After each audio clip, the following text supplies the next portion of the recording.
I don't know why I did it. Maybe it was boredom. Maybe it was the oppressive loneliness of that cheap motel. But I can tell you this, I wish I never had. It started when I checked into the place. The kind of motel you find off the highway, where the neon vacancy sign flickers like it's barely clinging to life. The guy at the front desk was old, grizzled, the kind of man who had seen things and knew better than to ask too many questions. He handed me my key, and as I turned to leave, he cleared his throat. "Listen," he said, his voice low, cautious. "There's a door at the end of the hall. Room 107. It's locked. Don't try to open it. And whatever you do, don't look through the keyhole." I should have listened. I should have just gone to my room, shut the door, and ignored the strange warning. But of course I didn't. At first I resisted the urge. I unpacked, watched TV, dozed off for a bit. But then, somewhere around midnight, I woke up with an uneasy feeling. I don't know why, but I found myself standing in the hallway, my bare feet pressing against the worn carpet, my eyes fixed on that door. Room 107. I stood there for a long time, debating. The hallway was deathly silent, save for the occasional hum of the vending machine by the lobby. My heart thumped hard in my chest as I took slow, careful steps toward the door.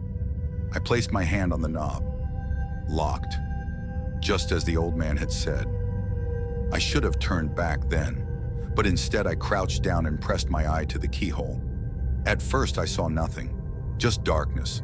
But then, as my eyes adjusted, I saw something shift.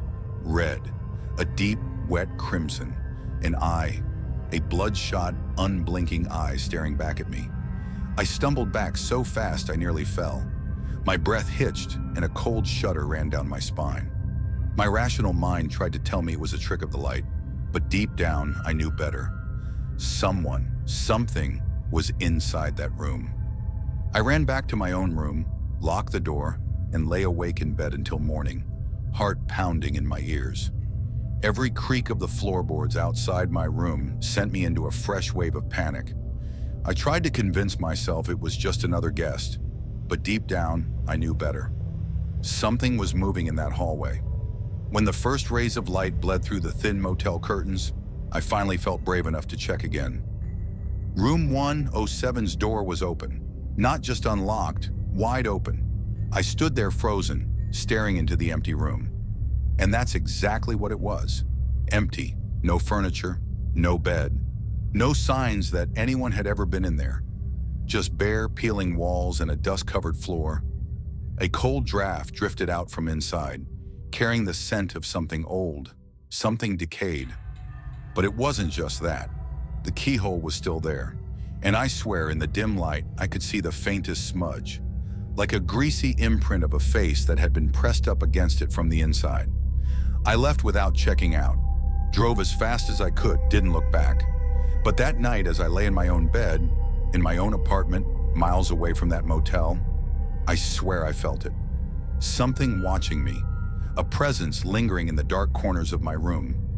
I tried to shake the feeling, but sleep wouldn't come. The shadows seemed deeper than usual, stretching unnaturally long. Every time I turned my head, I imagined something just out of sight, just beyond the edges of the dark. And then, around 2 a.m., I woke up suddenly, heart pounding in my chest. My breath came in shallow gasps. The room was dead silent, but there was a shape in the corner, a silhouette. It didn't move. It just stood there, barely perceptible against the blackness of my room. My limbs refused to move. My throat was dry. The longer I stared, the more I thought I saw something. Glinting, a sliver of red, a bloodshot eye. I forced myself to close my eyes, to pretend I hadn't seen it, to convince myself it was all in my head. And then, just as suddenly as it had come, I woke up. My heart still hammered in my chest, but the air was different, lighter. The shadows in the room weren't as deep, and the feeling of being watched had faded.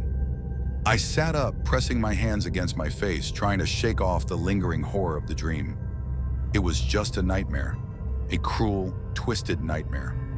I exhaled, laughing at myself for letting the fear get to me. But as I glanced toward my bedroom door, my breath caught in my throat. The door was open, and outside in the darkness of the hallway, I swore I heard a whisper. soft, just barely there. Don't look through the keyhole. I slammed the door shut and locked it, my hands trembling. I didn't sleep for the rest of the night. And in the morning, when the sunlight finally streamed in, I told myself it had all been my imagination. But I still moved to a new apartment the next day. And to this day, I never stay in motels. No one understands why I don't stay in motels. I haven't told anyone what happened to me, what I experienced until now. I am glad I can talk about it and tell my story. I sometimes get invited on long road trips, but I plan my journey better and avoid all motels. I even offered to pay towards a proper hotel if out with a friend or two on a road trip. No one questions why. They are just too happy that I am offering to offset the cost of a nice hotel that they otherwise would not have gone for, especially when operating on a budget. I act like I am just being generous and that it would be a treat for us. Bonus point I always point out, we would have room service and the beds would be better on our backs after a long day driving on a road trip.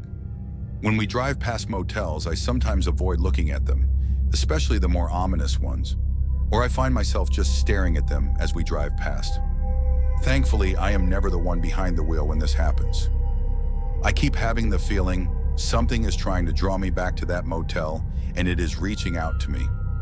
Whatever the case, I will never stay in motels again.